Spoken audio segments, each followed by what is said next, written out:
Welcome children, we are in our next lesson, combustion and flame. So we have seen just many types of flames in our daily life. So how does the flame obtain? When you burn a fuel, a flame is obtained.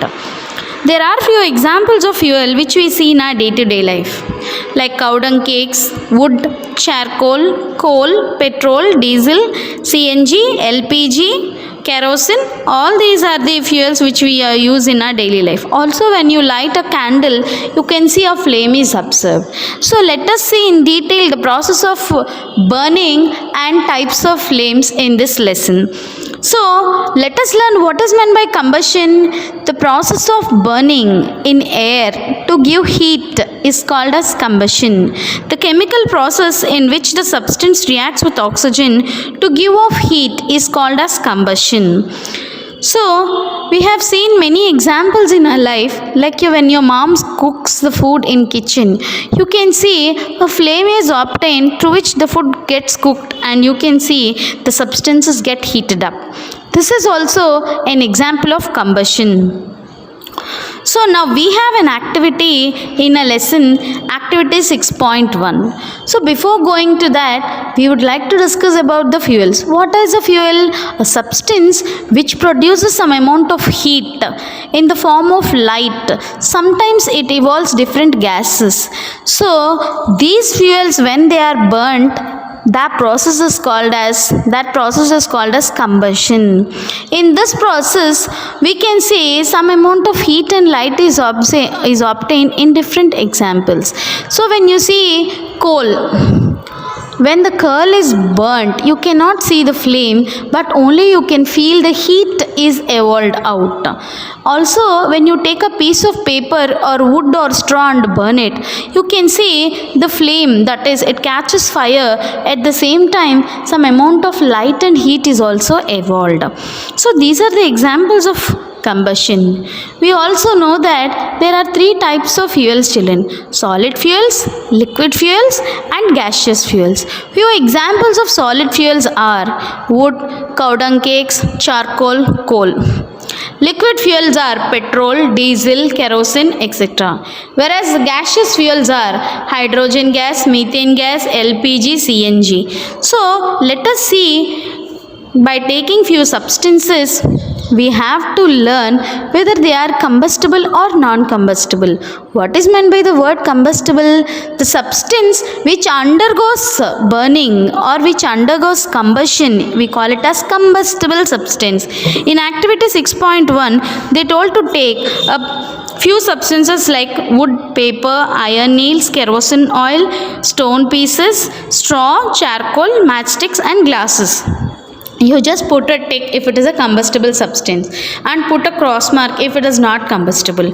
I think you all know what are non-combustible substance. Examples: glass. Glass is a non-combustible substance. Stones is a non-combustible substance. That means they do not catch fire. Iron nail is a non-combustible substance. So this is how we just know what is meant by the process of combustion and combustible substance. Let us see activity 6.2. Just you can see a candle is placed on the wooden table and it is lighted. In the first one, you can see the candle is burning. When you just see that, put a blocks of wood on the chimney in the third case. What happens when the air is not entering into the chimney? After some time, you can see it puts off. So what do you understand by this? To burn, in the process of burning, air is essential. So when air can enter the chimney below, in case A, you can see it is burning well. In case B, when the air does not enter the chimney from below, slowly the candle flame gets reduced. In case C, when both sides the chimney is covered with the wooden pads, you can see it produces, the flame gets flickering. That means slowly it starts to flicker and produces smoke. And finally in case C, it puts off. So what do you understand in case A? When air enters through below and up, the flame burns well, or you can see the candle flame is well. In case B, when the air does not enter from below, slowly the flame gets flickering, and then case C, finally it puts off. So we say that air is essential for burning. In sun, heat and light are produced by nuclear reactions. Let us see in activity 6.3. Yes, you have to get a doubt. When we see many times, you can observe that sun produces its own heat and light. Is it also some type of combustion? Yes, that is called nuclear reactions, children. Activity 6.3. Take a piece of burning wood or charcoal on an iron plate and cover it with a glass jar or a tumbler. Observe what happens. You can observe that it stops burning because there is no air, that's all. You might have heard that when a clothes of a person catch fire, he should be covered with a blanket. Why, children? Do you know? Because when you cover a blanket, there is a cut off in the air supply so that the person will stop burning. Now, this is a common thing which we see in our daily life. Sometimes we come across through the fire accidents. So what should we do? We should use the fire extinguishers or roll the person who is with the fire accident, who met with the fire accident with a blanket. Now, does a matchstick burn by itself? What should you do? Yes. When you rub the matchstick with the cover, it starts to burn.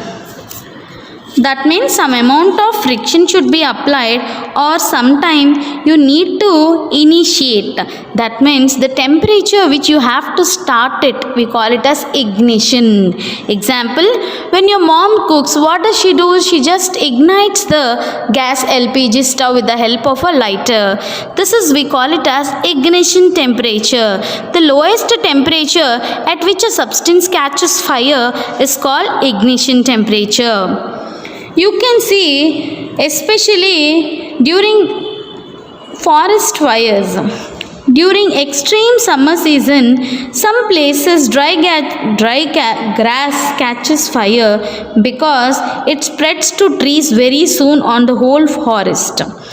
This is very difficult to control. Now tell me, why does we get forest fires, children? Due to the ignition temperature during a extreme summer season, the grass catches fire and that starts to spread to the complete forest. So here you can see the history of a matchstick. Matchstick is a mixture of antimony, trisulfide and potassium chloride. When you put some glue to it, they can manufacture this matchsticks. Please do not try at home, children. Next one, we are going to see the activity 6.4. What do you observe here? Heating of water in a paper cup. Yes, we have seen already this activity in the previous lessons. Take 2 paper cups and now pour 50 ml of water in one of these cups and just heat the paper cups on the candle flame. What do you observe? The paper cup which does not have water starts burning within no time, whereas the paper cup which has water does not catch fire. That means the water in that first evaporates and then it starts to burn. Now we are going to see, can you think what is the phenomena how this paper cups does not get fire, children, with water? The heat supplied to the paper cup is transferred to water by conduction. So in the presence of water, the ignition temperature of the paper does not get heated up. So what happens? First, the water in the paper cup gets heated up. The substance which has very low ignition temperature and can easily catch fire are called inflammable substances. So what is meant by inflammable substances, children? Very low ignition. That means you see back of petrol tankers and few kerosene tankers they will keep. inflammable substances, that means which catch fire very easily. That means even at low temperature also they start getting burning up. So those substances are called inflammable substances. I repeat, the substances which have very low ignition temperature and can catch fire easily are called inflammable substances. Examples of inflammable substances are LPG, alcohol. Children, just now we are just going on with our sanitizers, hand sanitizers. They are all alcohol based, so they are inflammable. So be very careful with those sanitizers also. Now you would have got a doubt how to control this fire. Yes, one type of controlling this fire is to put off the oxygen supply. As we told, as some persons get across with the fire accidents, we have to cut off the fire with the help of pouring sand or fire extinguishers, or sometimes you can use the blankets to roll those or some sand on it. These are the common things which we are seeing from our daily life, from our childhood. Also, now we are going to see about the fire extinguishers, how to prepare it. Let us see how to control fire. You must have been heard about the fire breaking out in homes, shops and factories. If you have seen such an accident, write a short description in your notebook. Generally, you can see what you will do, children. First, you will find out the telephone number of the fire service in your area and then just alert the people about the fire accident. Do you have a brigade station or a fire station in your city? Yes, we have, no? In Vijayawada, we have a fire station. It pours, what does it do? It pours water on the fire accident area so that the water cools the combustion material, I mean the combustible substance which is burning, so that the temperature is decreased. So that the ignition temperature is decreased, it prevents from spreading. Water vapors surround the combustible material, helping in cutting off the supply so that the fire is controlled or extinguished.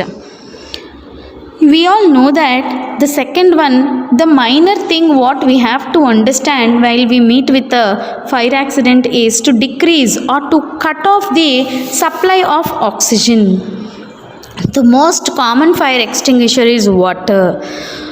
When the water works only like things on wood and paper are on fire. If electrical equipment is on fire, water may conduct electricity and harm those, so that by electrical shocks. Water is not suitable for the fires involving oil and petrol, because we all know that water is heavier than oil, and also water sinks below the oil and oil keeps burning on the top. Then what we should do in such a cases? We have to produce carbon dioxide. For fires such as electrical equipments, you have to involve the carbon dioxide. It is the best extinguisher, not only in electrical equipment fire accidents but also with the inflammable materials when they are on fire, like petrol, diesel and all. You have to use this carbon dioxide as the best fire extinguisher. Carbon dioxide is being heavier than oxygen, covers the fire like a blanket, so that the oxygen is put off, and therefore carbon dioxide will just add as a blanket on the oxygen, and therefore the fire will get stopped up. And now we are going to see different types of combustion. You can see a burning matchstick or a gas lighter is essential to light a gas stove. What do you see this? Yes, this is one type of combustion. If the combustion takes place when the gas burns rapidly and produces heat and light, such combustion is called as a rapid combustion. I repeat, when the gas burns rapidly and produces heat and light, such combustion is known as a rapid combustion. There are some substances like phosphorus in which they just burn in air at room temperature. The type of combustion in which a material suddenly bursts into flames. a material will start burning suddenly into flame without any application is called as such combustion is called as spontaneous combustion. This is the second type, children. In spontaneous combustion of coal dust has been resulted in many disaster fires. Also, spontaneous forest fires are sometimes due to heat of the sun during the lightning striking. However, the most forest fires are due to the carelessness of human beings. It is important to remember that campfire should be completely extinguished before leaving a forest after a picnic or a visit. We generally have fireworks on festival days. When cracker is ignited, a sudden reaction takes place with the evolution of heat, light and sound. A large amount of gas produced in the reaction is liberated. Such reaction is called explosion. Explosion can be taking place even when the pressure is applied. So how many types of combustion do we have, children? We have 3 types of combustion. The first one is rapid combustion. Rapid combustion burns rapidly and produces heat and light. Second one is spontaneous combustion. It just burns or it just takes place suddenly and bursts into big flames. We call it as spontaneous combustion. The third one is explosion, like our crackers. So we'll meet with the next part of the lesson, children. Till here half of the lesson is completed. Please read the textbook. The next topic is types of flames in the next video. Thank you. We are in the next part of a lesson, children. Flame. What do you mean by the word flame? When you take a candle and burn it, you can see a flame is having different parts. So let us recollect what are the substances that produces flame. Candle burns so that it gives flame. In table 6.2 page number 70, in the tabular column you can see different materials are given over there. You just put a tick mark which produces flame. Candle forms a flame. Magnesium forms a flame. Camphor forms a flame. Kerosene stove forms a flame. And charcoal does not give a flame. Now let us learn in detail about the structure of flame. For that all we need is take a candle and light it.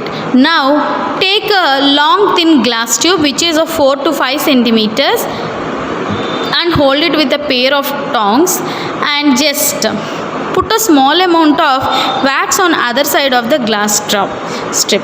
Now hold the glass strip with the help of a tongs and introduce into the non-flickering candle flame. Bring the lighted matchstick near to the end of the glass tube. What do you see? At the end of the glass tube, you can notice that wax near the heated wick melts quickly. So, what do you understand by this? The substances which vaporize during burning gives flames. For example, kerosene oil and molten wax rise through the wick are vaporized. During burning, it forms flames. Charcoal, on the other hand, does not vaporize and does not produce a flame. In activity 6.5, we have seen that the vapors of wax coming out of the glass tube cause the flame produced. When the candle flame is steadily introduced into the clean glass plate into the luminous zone, you can see it is burning. So there is a circular blackish ring. For that all, we have to know what are the different parts of the flame. You can see the figure 6.13, outer part we call it as complete combustion part, we call it as blue zone or the hottest zone, and the middle zone which is yellow in color, it is moderately hot zone. Innermost zone where it is very less hot. So this is how you can differentiate the flames into different parts. Our first one is blue flame. We call it as hottest part of the zone of the flame, and middle part it is moderately hot zone, and the inner zone we call it as least hot zone. Goldsmith blows the outermost zone of a flame with a metallic blowing pipe for metallic gold and silver. This is how goldsmith starts to blow through a metallic pipe through which they just melt the gold. You can see in figure 6.4. What is a fuel substance? I just told you, no, sir, children. Any substance which produces some amount of heat, we call it as fuels. If it produces more amount of heat, it is a very good fuel. We call that as ideal fuel. So there are some examples of fuels in our daily life. As we told before, wood, charcoal, petrol, kerosene, diesel, all these are considered as fuel. A good fuel is one in which it is readily available at less cost, and also it burns easily in air. There is no probably ideal fuel because most of the fuels are divided into solids, liquids and gaseous fuels. The few examples of solid fuels are, as I told you, no, what are they? Wood, coal, cow dung cakes, all these comes under wood fuels. Liquid fuels are nothing but kerosene, petrol, diesel. Gaseous fuels are nothing but CNG, natural gas, hydrogen gas, methane, LPG, all these comes under gaseous fuels. Now, how can you say which one is the best fuel? Yes, by basing on the word fuel efficiency, you can divide the fuels into good fuels. That is, suppose when you are asked to boil a given quantity of water using cow dung cakes and LPG, what do? It may take some time, but which can be heated up within less time, that we call it as an efficient fuel. Efficient fuel is defined by the word calorific value.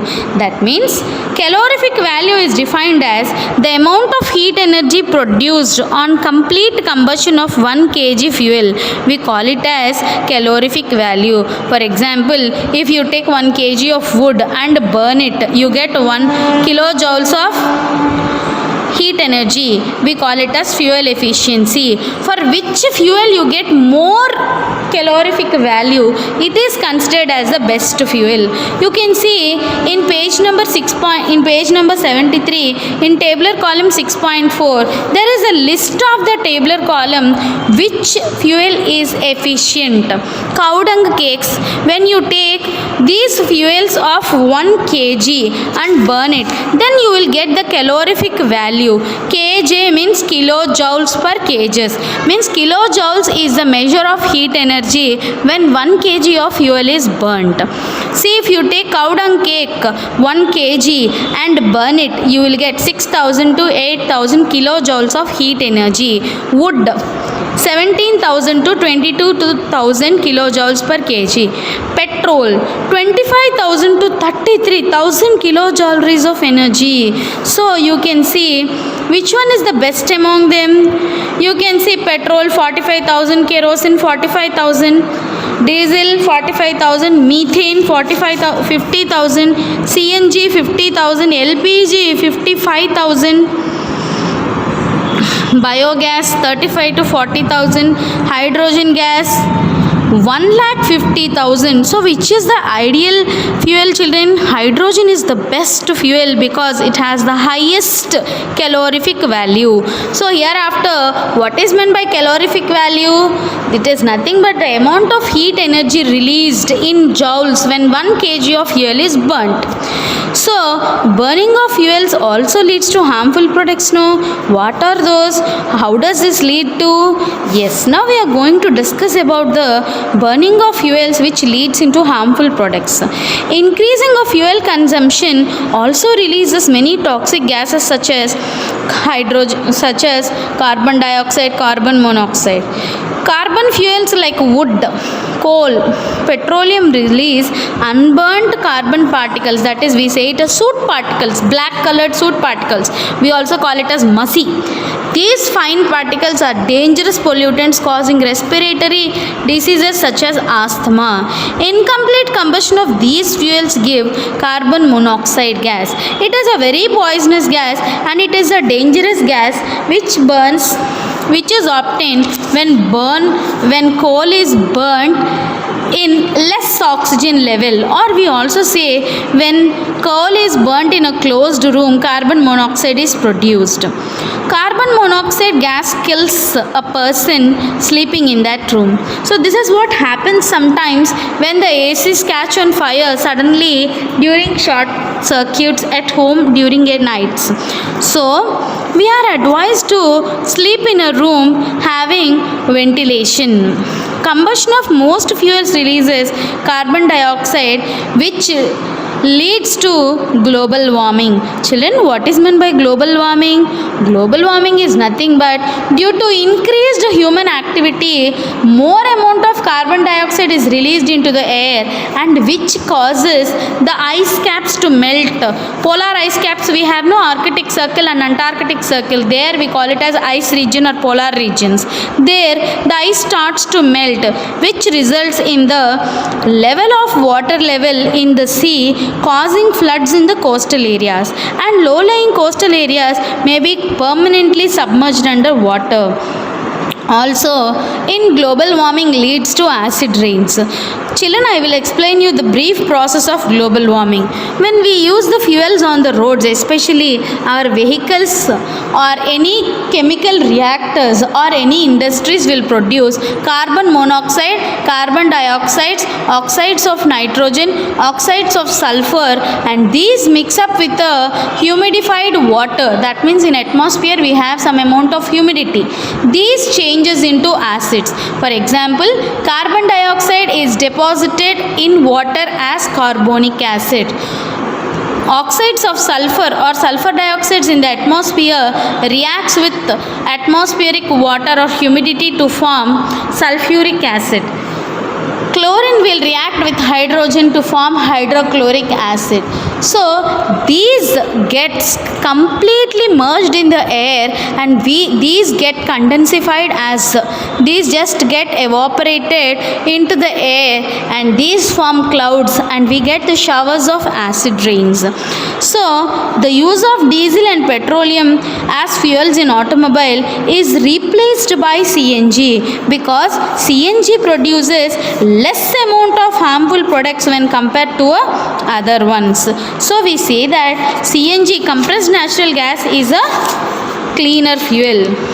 So we have to just decrease the pollution by using CNG. Children, with this our lesson is completed. I will send you notes so that complete the notes till now.